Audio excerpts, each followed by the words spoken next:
2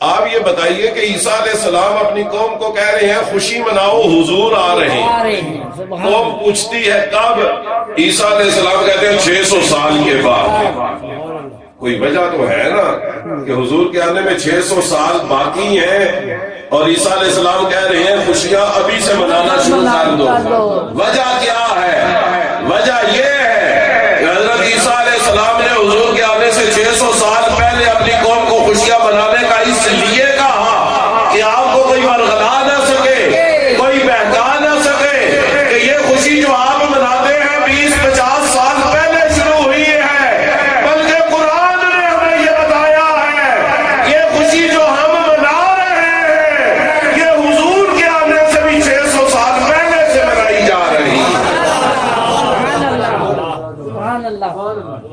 پتہ چل گیا کہ حضور کے آنے پہ جو خوشی منائی جا رہی ہے یہ 50 سال پہلے شروع نہیں ہوئی، یہ حضور کے آنے سے بھی 600 سال پہلے شروع ہو گئی۔ سبحان اللہ۔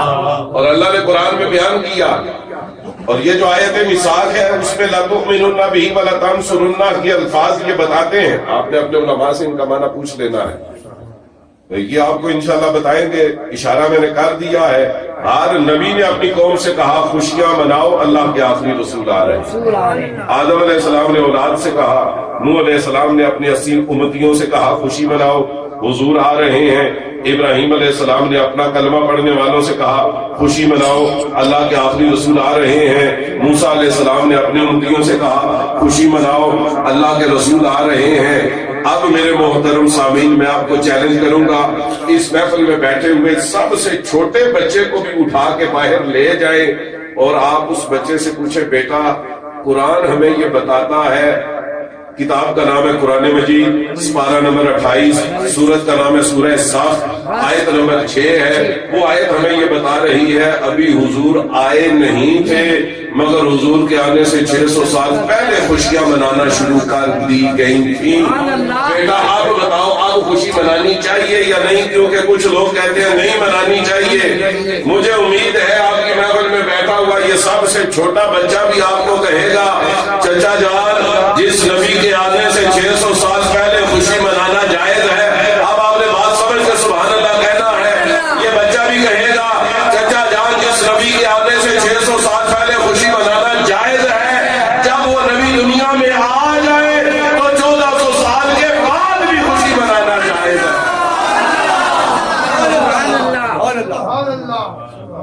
آپ بھی کہہ دیجئے سبحان اللہ، ذرا ہاتھ اٹھا کے کہہ دیجئے۔ پتا چلا حضور کے آنے پہ خوشیاں تو 600 سال پہلے سے منانا شروع کی، حضور کے آنے سے بھی 600 سال پہلے۔ اچھا اب صرف 20 منٹ کی تقریر کے بعد مجھے آپ کی قابلیت کے اوپر اتنا یقین ہو گیا ہے کہ آپ اتنے لائق لوگ ہیں۔ آپ پہاڑوں کے اندر رہتے ہیں نا، سبحان اللہ۔ اور علامہ اقبال نے فرمایا تھا فطرت کے مقاصد کی کرتا ہے نگہبانی، یا بندہ صحرائی یا مرد کوہستانی۔ آپ کوہستانی ہیں، کوہستان پہاڑیوں کو کہتے ہیں، آپ پہاڑوں میں رہنے والے ہو۔ علامہ اقبال نے فرمایا تھا کہ دین کا کام اگر کوئی کر سکتا ہے یا صحراؤں میں رہنے والے کرتے ہیں یا پہاڑوں میں رہنے والے کرتے ہیں۔ سبحان اللہ۔ مجھے آپ کی قابلیت کے اوپر اتنا یقین ہے کہ آج کے بعد اگر آپ سے کسی نے پوچھا نا خوشی منانا کہاں سے ثابت ہے حضور کے آنے کی، بلکہ آپ تو بڑے لوگ ہیں، آپ کے بچوں سے بھی کسی نے پوچھا نا، جس نے آج تقریر سن لی ہے اور سمجھ لی ہے، یہ بچے بڑے ہو گئے، کالجوں میں گئے، یونیورسٹیوں میں گئے، باہر کے ملکوں میں چلے گئے، اگر ان سے کسی نے پوچھا نا کہ حضور کے آنے پہ خوشی منانا کہاں سے ثابت ہے، مجھے بڑی پکی امید ہے یہ بچے کہیں گے کتاب کا نام ہے، ذرا اونچا بولے، کتاب کا نام ہے، سپارہ نمبر، سورت کا نام، کھڑک کے بولے سورت کا نام، آیت نمبر، اور کون سے پیغمبر کہہ رہے ہیں خوشی مناؤ، اور حضور کے آنے سے کتنے 100 سال پہلے کہہ رہے ہیں، اور کس کے کہنے میں کہہ رہے ہیں۔ پتا چلا جو حضور کے آنے میں خوشیاں مناتا ہے وہ بدعت نہیں کرتا بلکہ وہ حکم خدا پہ بھی عمل کر رہا ہوتا ہے، سنت انبیاء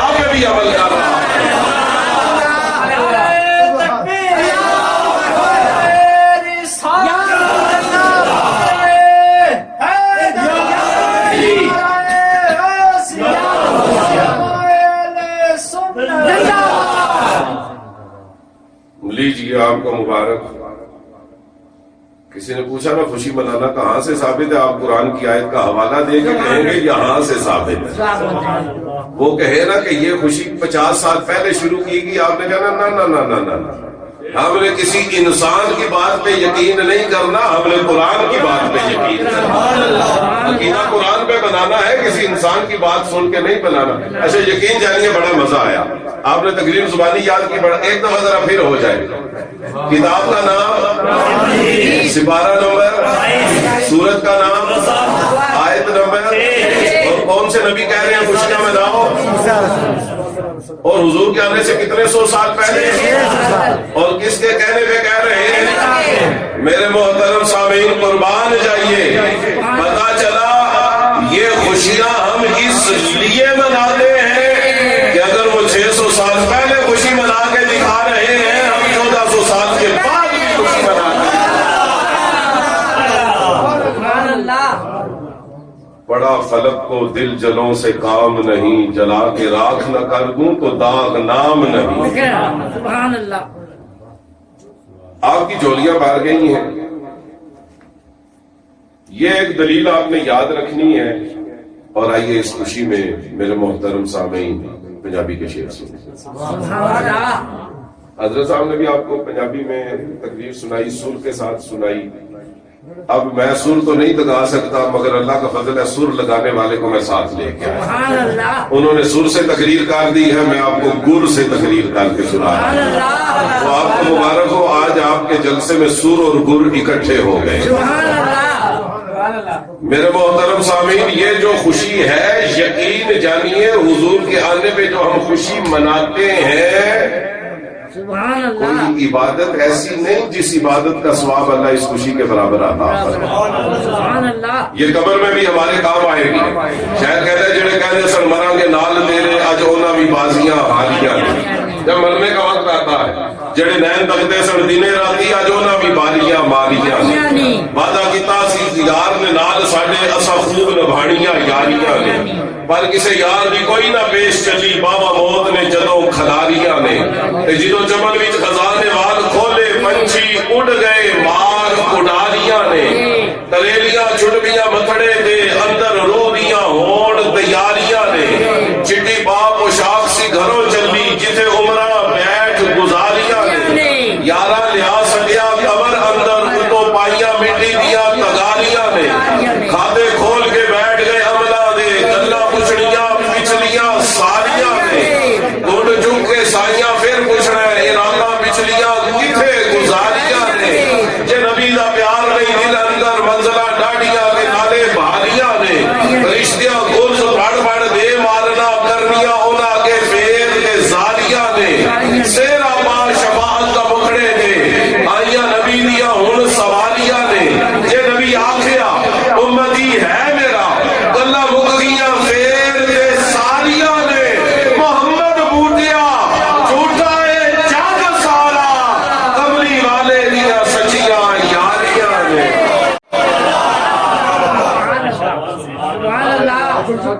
سبحان اللہ. 25 منٹ تقریر ہو گئی آپ کے سامنے، تقریر آدھی سے زیادہ ہو گئی. 3 باتیں میں نے آپ کے سامنے کرنی ہے، ایک ہو گئی دوسری سنیں. سبحان اللہ. آپ کو پتا ہے یہ جب نعرہ لگتا ہے نا نعرہ، تو ہر بندے کا جواب دینے کا اپنا طریقہ ہے. سبحان اللہ. بعض بندے نعرے کا جواب دل میں دیتے ہیں، کوئی بات نہیں، اللہ دلوں کی بھی تو سنتا ہے. سبحان اللہ. بعض بندے دھیمی جواب میں دھیمی آواز میں جواب دیتے ہیں، نعرہ تکبیر اللہ اکبر، نعرہ رسالت یا رسول اللہ، نعرہ حیدری یا رسول اللہ. تو کوئی نہیں، اللہ یہ آوازیں بھی سنتا ہے. سبحان اللہ. بعض بندے سینہ کھول کے پورے زور سے نعرے کا جواب دیتے ہیں. سبحان اللہ. اچھا میں نعرہ لگاؤں گا، مثال دے رہا ہوں مسئلہ سمجھانے کے لیے. میں نعرہ لگاؤں گا، آپ نے اپنے سٹائل میں جواب دینا ہے، اور سجے کھبے بھی دھیان رکھنا ہے کہ لوگ جواب کیسے دے رہے ہیں. سبحان اللہ. تیار ہے جواب دینے کے لیے؟ جی. تاجدار ختم نبوت، تاجدار ختم نبوت. آپ نے دائیں بائیں ذرا دھیان نہیں کیا، آپ نے دائیں بائیں بھی توجہ کرنی ہے کہ آنڈ گوانڈ والے نعرے کا جواب کیسے دے رہے ہیں، ادھر بھی توجہ کرنی ہے، اور آپ نے ادھر کرنی ہے. تاجدار ختم نبوت. آپ نے دیکھا 95% سے زیادہ مجمع نے ہاتھ اٹھا کے نعروں کا جواب دیا. آج علماء کی موجودگی میں یہ عاجز مسکین آپ کو ایک نصیحت کر رہا ہے، بلکہ وصیت سمجھ لیں، جب بھی آپ حضور کی شان سنیں تو ہاتھ اٹھا کے کہیں سبحان اللہ. ہاتھ ضرور اٹھائیں. سبحان اللہ. جب بھی نعرہ لگے نا تو آپ ہاتھ اٹھا کے جواب دیں تاجدار ختم نبوت. زندہ باد. یقین جانیے اللہ ان اٹھے ہوئے ہاتھوں پہ بھی اجر و ثواب عطا کرے، سبحان اللہ. کیونکہ یہ ہاتھ آپ اٹھاتے ہیں خوشی سے اٹھاتے ہیں کہ دکھ سے اٹھاتے ہیں. خوشی سے ہے نا. زندہ باد تو بندہ خوشی سے کہتے ہیں. کہ ایسا تو نہیں آپ کا کوئی دوست آپ کو فون کر کے کہے جی میرے ابو جی فوت ہو گئے، آپ زندہ باد زندہ، اس طرح تو نہیں نہ ہوتا. دکھ کے موقع پہ بندہ زندہ باد نہیں کہتا، اس وقت کہتا ہے انا للہ و انا الیہ راجعون. آپ کو کوئی دوست فون کر کے بتائے خدا نہ خاصہ جی میرا ایکسیڈنٹ ہوا، دونوں ٹانگیں ٹوٹ گئی، تو آپ کیا کہیں گے سبحان اللہ. ایسے تو نہیں نہ ہوگا، کیونکہ وہ خوشی کا موقع نہیں. ہاں آپ کا بھائی یا بیٹا رزلٹ والا دن ہو اور پہلی پوزیشن پہ آئے، ایک ہاتھ میں رزلٹ کارڈ پکڑا ہو، دوسرے میں کاپی یا ٹرافی پکڑی ہو، گلے کے اندر میڈل ہو، اسکول میں آئے، اسکول سے گھر آئے اور آ کے کہے جی بھائی جان ابو جی میری پہلی پوزیشن آئی ہے، تو آپ کہیں گے زندہ باد، آپ کہیں گے سبحان اللہ. خوشی کے موقع پہ کہتے ہیں نا. یہ جب آپ حضور کا نام یا شان سن کے ہاتھ اٹھا کے سبحان اللہ یا زندہ باد کہتے ہیں، یہ خوشی سے کہتے ہیں، اور یہ خوشی عبادت ہے. اور یہ وہ عبادت ہے، یقین جانیے کوئی عبادت ایسی نہیں جس کے اوپر اللہ اس جیسی عبادت کا ثواب عطا فرمائے. کیوں حضور ہوا خیر مما یجمعون. اللہ فرماتا ہے یہ جو خوشی ہے یہ تو دنیا اور آخرت کے خزانوں سے بہتر ہے. مثال آپ نے سمجھ لی. اب اگلی بات سنیں اور یہ بات آپ کو زبانی یاد رہے. سبحان اللہ. ایک بندہ گزرا ہے، اس کا نام تھا ابو لہب. سنا ہوا ہے؟ آپ تو حضرت جانتے ہوں گے، حافظ اسامہ نصیر قادری. آپ ابو لہب جانتے ہیں نا اسے؟ آپ بھی جانتے ہیں. کون تھا؟ پنجاب کا گورنر تھا. آپ کے گورنر تو نہیں تھا مگر حرکتیں پنجاب کے گورنر جیسی ہی تھی. وہ ایک گورنر گزرا ہے نا جسے ممتاز قادری نے مارا تھا، اس کی اور اس کی حرکتیں ایک جیسی ہیں. ابو لہب.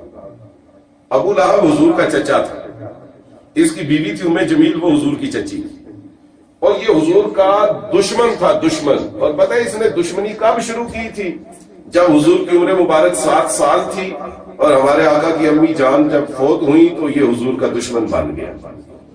جس دن حضور کی امی جان نے دنیا سے پردہ کیا، اس نے حضور سے دشمنی شروع کر دی. پھر حضور کے دادا جان فوت ہوئے 2 سال کے بعد، اس کی دشمنی اور زیادہ ہو گئی. پھر جناب ابو طالب فوت ہوئے، اس کی دشمنی دگنی ہو گئی. یہ ساری زندگی دشمنی کرتا رہا. یہ کانچ اور کانٹے اکٹھے کرتا تھا، اور اس کی بیوی بھی، اور حضور کے رستے میں ایسے بچھا دیتی تھی تاکہ حضور کے پاؤں زخمی ہو جائے. ابو لہب یہ حضور کا وہ دشمن تھا کہ ہمارے آقا کی 2 بیٹیوں کو اس نے طلاق دلوائی ظلمن، بغیر کسی وجہ. اور جب حضور کی ایک بیٹی اجڑ کے ہجرت کر کے مکے سے مدینے جا رہی تھی، اونٹ کے اوپر بیٹھی ہوئی تھی، یہ ابو لہب تھا جس نے ہمارے آقا کی بیٹی کا پاؤں پکڑا، اونٹ کے اوپر بیٹھی ہوئی، اور وہاں سے پکڑ کے کھینچ کے زمین کے اوپر دے مارا. اتنا بڑا یہ گستاخ، اور اتنے زور سے ہمارے آقا کی شہزادی کو گرایا کہ ان کے پیٹ کے اندر بیٹا تھا وہ ضائع ہو گیا. میرے محترم سامعین، اتنا بڑا یہ دشمن تھا حضور کا. طلاقیں دلوا کے بھی اس کا سینہ ٹھنڈا نہیں ہوا. اونٹوں سے پٹاک کے اس نے حضور کی بیٹی کو نیچے مارا، اور آپ زخمی حالت میں مدینہ منورہ پہنچے.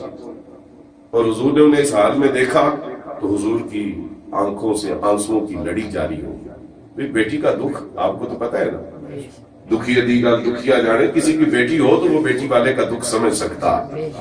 میرے محترم سامعین، پھر اللہ کا قہر اس بندے پہ نازل ہوا، اور علماء دیوبند کے سیرت نگار ادریس کاندلوی نے اپنی کتاب سیرت النبی کے اندر لکھا ہے کہ مرنے سے پہلے اس کو بیماری لگ گئی. اس بیماری کا نام ہے ادسا، اور اس بیماری میں ہوتا یہ ہے کہ چھوٹا پیشاب ناک کے رستے سے باہر آتا ہے اور بڑا پیشاب منہ کے رستے سے باہر آتا ہے۔ اس کے 10 بیٹے تھے، 10 اس کی نویں تھیں اور بے شمار پوترے پوتریاں دوتریاں تھیں۔ اچھا، میں پنجابی کے لفظ اردو کے اندر ٹھوک رہا ہوں، آپ نے برا محسوس نہیں کرنا، کیونکہ یہاں پہ میں اردو دانی کے جوہر دکھانے نہیں آیا، آپ کو تقریر سمجھانے کے لیے آیا۔ تو لہذا تقریر سمجھانے کے لیے اگر مجھے پنجابی کا لفظ ٹھوکنا پڑا، میں نے وہ ٹھوک دینا ہے، انگلش کا ٹھوکنا پڑا وہ ٹھوک دوں گا، کیونکہ مطلب آپ کو بات سمجھانا ہے۔ تو اس لیے گرامر کی پابندی ہم نے نہیں کرنی، ہم نے آپ کو بات سمجھانے کی کوشش کرنی۔ جس طرح مستری کو آپ ثابت اینٹ دیتے ہیں اور آپ نے اسے اجازت دی ہوتی ہے کہ دیوار بنانے کے لیے چاہے اس کو ٹوٹا بنائے، ڈیلی بنائے، کونا بنائے، بس دیوار پوری کرے، ٹھیک ہے نا۔ دیوار بنانے کے لیے اسے اینٹ میں توڑ پھوڑ کی اجازت ہے، اس لیے خطیب کو تقریر سمجھانے کے لیے زبان میں توڑ پھوڑ کی اجازت ہے۔ تو اس کے ابو لہب کے 10 پتر، 10 نویں، بے شمار پوترے پوتریاں تھیں اور یہ مرنے کے قریب تھا اور گھر کے سین کے اندر تڑپ رہا تھا، اور اس کی ساری اولاد اس کی ذلت کا اور عذاب کا منظر دیکھ رہے تھے، اور وہ دیکھ رہے تھے چھوٹا پیشاب ناک کے رستے سے نکلتا جا رہا ہے اور بڑا پیشاب منہ کے رستے سے خارج ہوتا جا رہا ہے۔ ایسی ذلت کی موت آئی۔ آپ یقین سے کہیے، ایمان سے بتائیے، جو حضور کی بیٹیوں سے یہ سلوک کرے اس کا حال یہی ہونا چاہیے، گستاخ رسول کا یہ انجام ہونا چاہیے۔ اور پھر جب یہ مر گیا تو اس کا جسم پھولنا شروع ہو گیا، اور اتنا سوجا اس کا جسم، ادھر کھڑے ہونے والے کو ادھر کھڑے ہونے والا بندہ نظر نہیں آتا، اور اس کے جسم سے اتنی بدبو نکلی کہ اس کے اپنے گھر والے بھی اور مکے کے لوگ بھی اپنے گھروں کو چھوڑ کے بھاگ گئے اور پہاڑوں پہ چڑھ گئے، مکہ خالی ہو گیا۔ اس کے بیٹوں نے مزدور بلائے، مزدور، اس کی لاش کو دفنانا ہے، ٹھکانے لگانا ہے، کیونکہ کوئی عام بندہ تو ہاتھ لگانے کے لیے تیار نہیں تھا۔ تو مزدور قریب گئے تو اس کی بدبو اتنی تھی ان کا سانس بند ہو گیا، اور وہ گھبرا کے واپس بھاگے۔ اس نے اس کے بیٹوں سے کہا نہیں، ہم سے یہ کام نہیں ہو سکتا، یہ ہم سے اوپر ہے، کسی اور کو بلاؤ۔ پھر اس کے بیٹوں نے مزدوروں کو زیادہ اجرت دی اور ان مزدوروں کو طریقہ بتایا کہ اس کی لاش کو کیسے ٹھکانے لگانا ہے۔ اب آپ نے دیکھنا ہے، اس کے بیٹوں نے مزدوروں سے کہا اس طرح کی ایک رسی دو اور اس کے ایک سرے پہ کڑا بناؤ، اور کڑا بنانے کے بعد اس کے پاؤں کا نشانہ لے کے ایسے گھما کے اس کڑے کو پھینکو کہ وہ جو رسی کا کڑا ہے اس کے پاؤں کے اوپر ایسے آ جائے، اور جب اس طرح آ جائے تو پھر اس رسی کو کھینچو، کڑا جو ہے وہ ٹائٹ ہو جائے اور اس کا پاؤں اس کڑے کے اندر پھنس جائے۔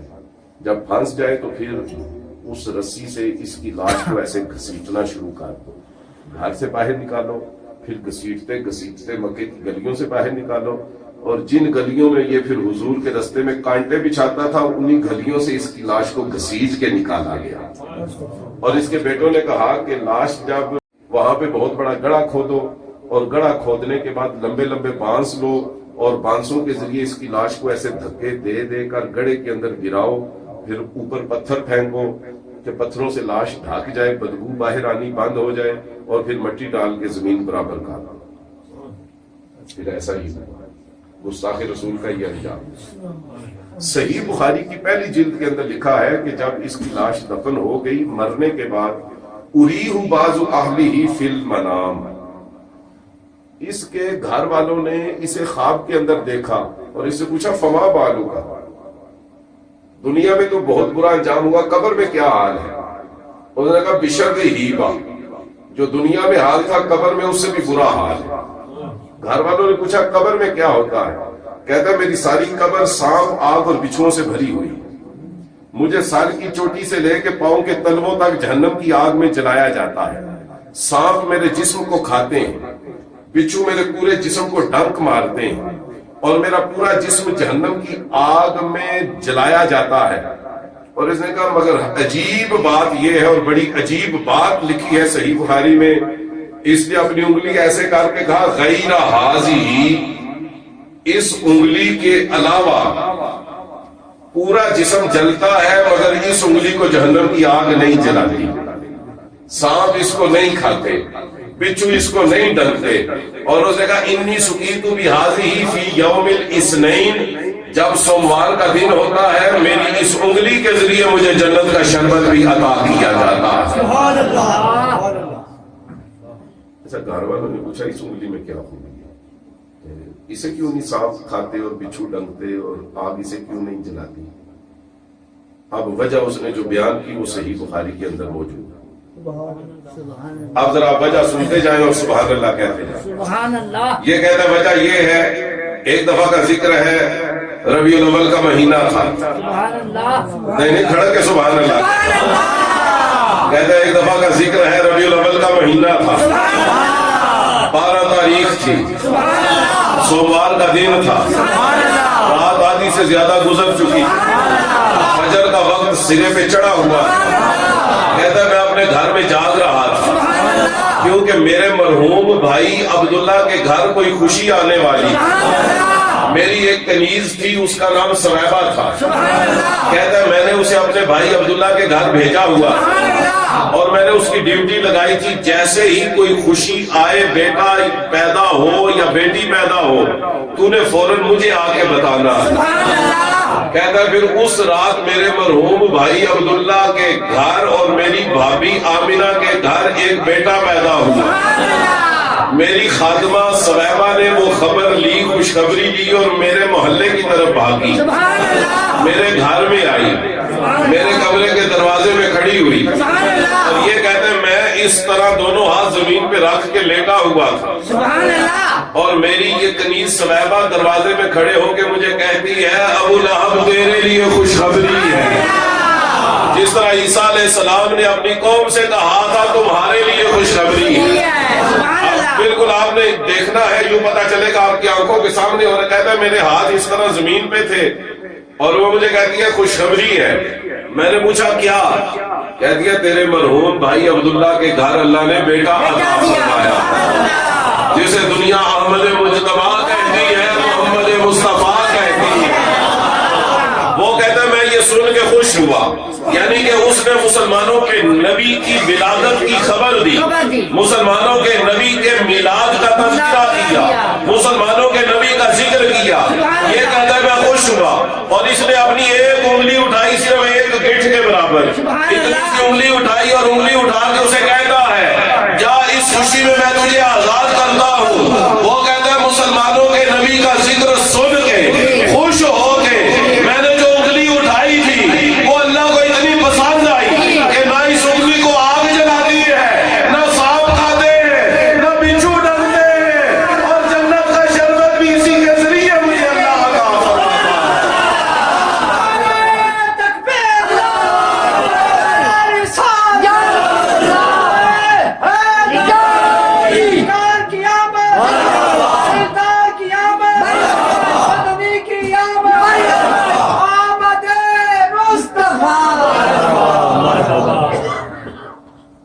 پتہ چلا نا حضور کی آمد پہ، حضور کا ذکر سن کے جو خوشی ہم دکھاتے ہیں یہ کوئی کافر بھی دکھائے تو اللہ اسے نواز دیتا. صرف اتنی سی انگلی اس نے اٹھائی، ایک گٹھ اٹھائی، اللہ اس پہ مہربان ہوا یا نہیں؟ اب اگر آپ کو سمجھ آئے تو آپ نے سبحان اللہ کہنا، نہ سمجھ آئے تو آپ نے چپ رہنا، لیکن سبحان اللہ کہنا ہے سمجھ گئے. ذرا سوچئے حضور کی آمد پہ اگر ایک کافر خوشی میں انگلی اٹھائے اللہ اسے اتنا نواز دیتا ہے. اس نے حضور کا ذکر سنا، انگلی اٹھائی، اللہ نے اتنا نوازا. جب آپ حضور کا ذکر سن کے دونوں ہاتھ اٹھاتے ہوں گے اللہ کتنا مہربان ہوتا. دیکھیے نا ماشاءاللہ آپ کی مسجد ہے، آپ کے وہ وڈیرے جنہوں نے اس مسجد کی زمین دی اللہ ان پہ کروڑوں رحمتیں نازل، جنہوں نے یہ مسجدیں بنائی اللہ دنیا اور آخرت ان کی، جو اس مسجد کے ساتھ تعاون کرتے ہیں اللہ ان کی ساری خواہشات، اللہ انہیں سر بلند رکھے. یہ دیکھیں آپ نے مسجد سجائی، یہ جھنڈیاں مجھے پکا یقین ہے کسی نے الیکشن جیتنے کی خوشی میں نہیں لگائی. بات ٹھیک ہے. یہ جو بینر لگے ہوئے ہیں کسی نے سکول میں پاس ہونے کی خوشی میں نہیں لگائے، حضور کی محفل کی خوشی میں لگائے. آپ کے بچوں نے یہ جھنڈیاں لگانے کے لیے کتنی محنت کی ہے. پہلے انہوں نے نیچے میز رکھے ہوں گے، گھوڑی منگوائی ہوگی، سیڑھی لائی ہوگی، اوپر چڑھے ہوں گے، ہاتھ ادھر کیے ہوں گے، کیل ٹھونکے ہوں گے، دھاگے پکڑ کے باندھے ہوں گے, جھڑیاں لگائی ہوں گی, کتنی محنت کی ہے. سوچئے یہ حضور کی آنے کی خوشی میں سب کچھ کیا ہے. ارے ابو لہب حضور کے آنے کی خوشی میں انگلی اٹھائے, اللہ اتنا کچھ عطا فرما دیتا ہے. جن بچوں نے یہاں تک ہاتھ کافی دیر تک رکھے ہوں گے, اللہ انہیں بھی بہت کچھ عطا. اب تو زور سے کہیے, اب تو انہوں نے بھی خود بہت سبحان اللہ کہا ہے. پتا چلا یہ خوشی بڑی خوشی. اور علامہ ابن حجر اسقلانی نے اس ابو لہب کے واقعے کے اوپر 2 شعر 4 مصرے کہے. ابن حجر اسقلانی وہ ہے ساری زندگی ضعیف اور موضوع روایات کے تعاقب کے اندر گزری. جرح و تعدیل کے بے تاج بادشاہ تھے, کھوٹے اور کھرے کو علیحدہ کر دیتے تھے. جو لوگ کہتے ہیں نا یہ واقعہ موضوع ہے یا ضعیف ہے, وہ اس سوال کا جواب دیں کہ اگر یہ واقعہ ضعیف ہوتا یا اس کے اندر کوئی فالٹ ہوتا تو ابن حجر اسقلانی جیسی ہستی اس واقعے کے اوپر شعر نہ کہتے. اور ابن حجر اسقلانی نے شعر کہا کمال کر کے رکھ دیا. ابن حجر اسقلانی فرماتے ہیں ان کان ھذا کافرا جاء ذمہ تبت یدا وفی الجحیم مخلدا اتی انه فی یوم الاثنین یخفف عنه للسرور باحمدا فما الظن بالعبد الذی عاش امورہ مسرورا باحمدا ومات موحدا. اب میں سلیس اردو میں جٹکی زبان میں ان شعروں کا ترجمہ سنانے لگا ہوں, سمجھ آئے تو سبحان اللہ, نہ آئے تو آپ نے چپ رہنا ہے. گھر جا کے سمجھ آئے اس وقت سبحان اللہ. مسجد میں نماز پڑھنے کے بعد سمجھ آ جائے اس وقت سبحان اللہ. رات کو سونے لگے اس وقت سمجھ آ جائے تو اس وقت ہاتھ اٹھا کے, لیکن سمجھ آئے تو پورے زور سے کہنا ہے سبحان اللہ. اور گھر والے پوچھے تو یہ ٹھیک ہے, آپ کہیں جی بالکل ٹھیک ہے, مسجد میں ادھار کر کے آیا تھا, کھاتا کلیئر کر رہا ہوں. اس لیے آپ نے سمجھ کے سبحان اللہ کہنا, اور سمجھ آئے تو آپ نے سینہ کھول کے پورے زور سے سبحان اللہ کہنا کہ پورے علاقے کو پتا چلے مسجد میں بیٹھے ہوں کو کسی بات کی سمجھ آئی ہے. ابن حجر اسقلانی فرماتے ہیں لوگوں سوچو, وہ ابو لہب تھا, ہم مسلمان ہیں, وہ کافر تھا, ہم صاحب ایمان ہیں, وہ گستاخ رسول تھا, ہم عاشق رسول ہیں, وہ نبی کی بے ادبی کرتا رہا, ہم نبی کا ادب کرتے رہے, وہ ساری زندگی حضور کی گستاخی کرتا رہا, ہم ساری زندگی حضور کی غلامی کرتے رہے. اس نے زندگی میں ایک دفعہ خوشی منائی, دوبارہ نہیں منائی, ہم ہر سال خوشی مناتے ہیں. ابن حجر اسقلانی فرماتے ہیں لوگوں ذرا سوچو, جس نے حضور کے آنے میں ایک دفعہ خوشی منائی اللہ نے اسے اتنا عطا فرما دیا ہے, اور جو ساری زندگی ہر سال خوشی مناتے ہیں اللہ انہیں کیا سے کیا